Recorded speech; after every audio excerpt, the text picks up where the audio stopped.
What are the top cards that you're going to want to pick up from Chaos Origins?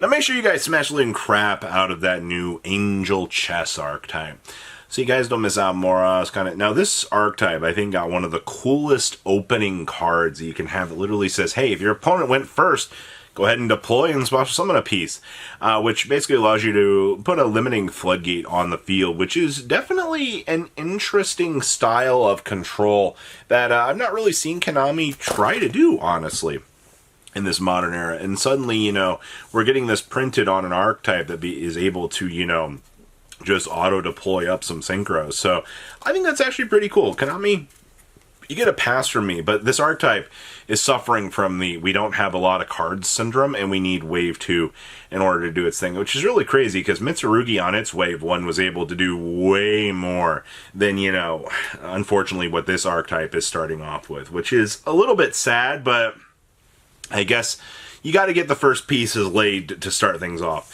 Which brings us to Melie. If you guys remember watching on this channel a while back, Melie was one of the scariest decks that I initially ran into because it was able to do a lot of craziness in the very beginning stages of what it could, you know, just start off. And obviously, you know, you now have one of the best starters within the game to be able to do something.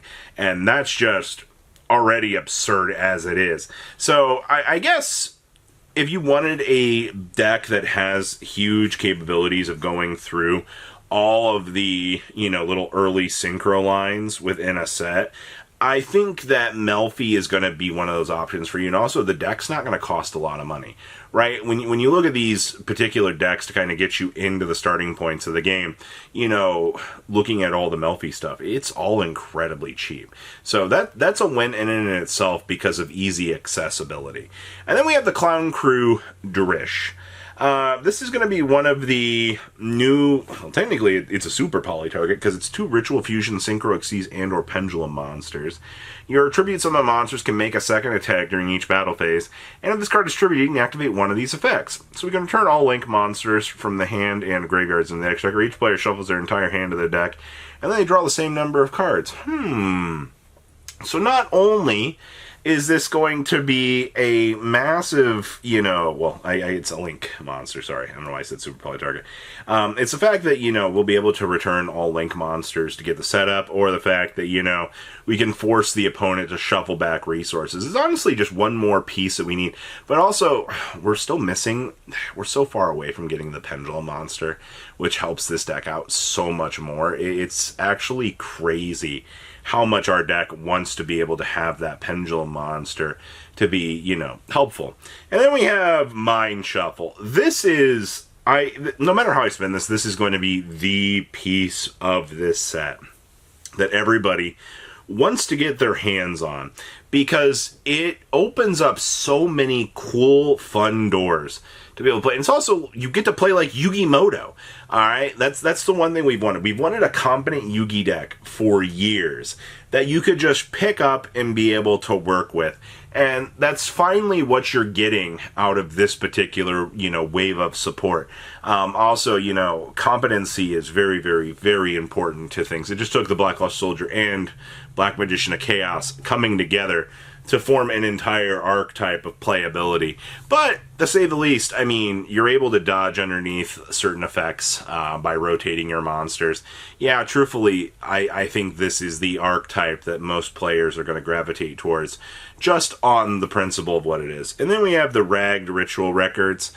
This card is really good generically, because you get reveal a ritual spell from your deck, and you get to add a monster that is mentioned, or basically mentions that ritual spell or whatever. So it ends up turning into a interesting little searcher that you're able to actually work with within those certain cards. And we don't really see that a lot within the space where, you know, we're making better ritual technology. I didn't actually think I'd ever say that. You know, Ritual's been one of those archetypes that's just been so bad, but Mind Shuffle figured out how to fix the formula. And you're looking at, you know, corrupted Ritual records here, and you're just like, oh, hey, you know, this is a massive consistency upgrade to the decks that are able to specifically use it. And the answer is, there's not a lot of them, but there's going to be a lot of good continued space for this. And then we have Mortilux Heruvur, or it's the new rank 8. I thought this card was one of the coolest cards within the set because it's two level 8 monsters plus to make it. And then every time, once per turn, when a monster would go to the opponent's graveyard, you can basically suck that monster up underneath it as a material.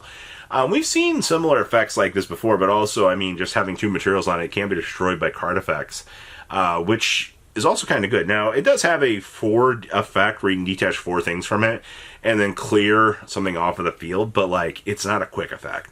So, I think in terms of just a off-of-the-wall TCG exclusive that Konami decided to make, this was one of the cool little choices that they were able to actually, you know, toss into the set and actually get to work. So, good job, Konami. You've upgraded or downgraded. I think you've given more rank 8 options. We have Possessed Destiny Wynn. This is a super poly target, which I've seen this come up twice in its life as a super poly target, and it's funny as crap when it does.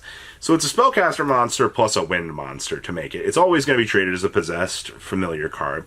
And on Fusion Summon, you can place a wind monster from your graveyard on the bottom of the deck, target a monster your opponent controls, and take control of it. Now, the fact that we can tuck any wind monster back to permanently take control of something is already crazy. Now, there's another payoff to this thing. During your opponent's turn, you can target 2 cards on the field, including a wind monster, so this thing can target itself, and you can place both of them on the bottom of the deck in any order. Why can we just take control of something and then bot deck some other things? I don't know. Konami allowed us the chance to do that, and that's honestly fine. That's what we needed out of these particular cards in this set was, you know, great accessibility to do things. This is not going to come up as much as you think it's going to, but it's cool. Then we have the 3 Swordsouls Champions.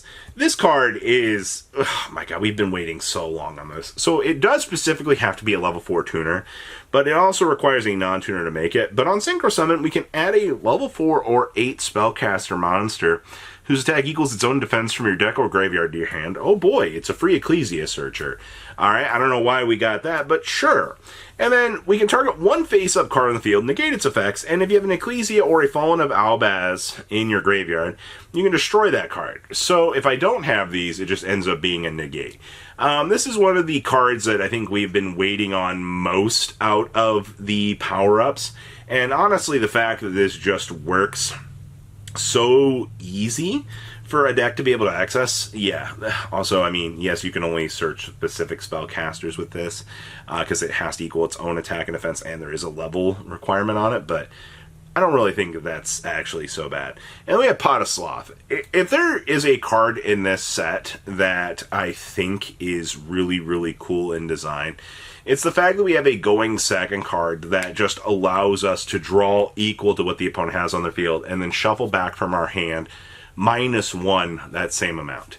Anybody else find that that's just an incredibly powerful going second tool? Like, going first, it's incredibly terrible. This is why you bring it into the side deck in order to get the most maximized results that you could possibly want to be able to, you know, find those cards and be able just to, you know, get things going. But that's always the kind of thing that you got to look at with these cards, you know.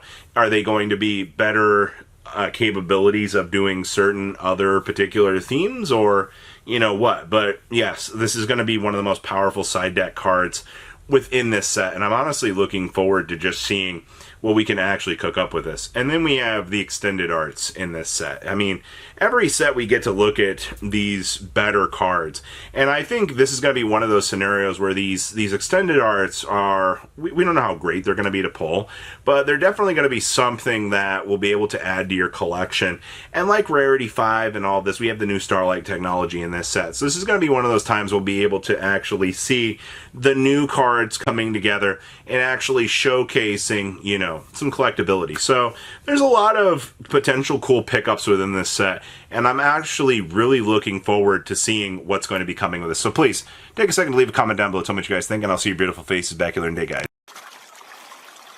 Patrons, thank you.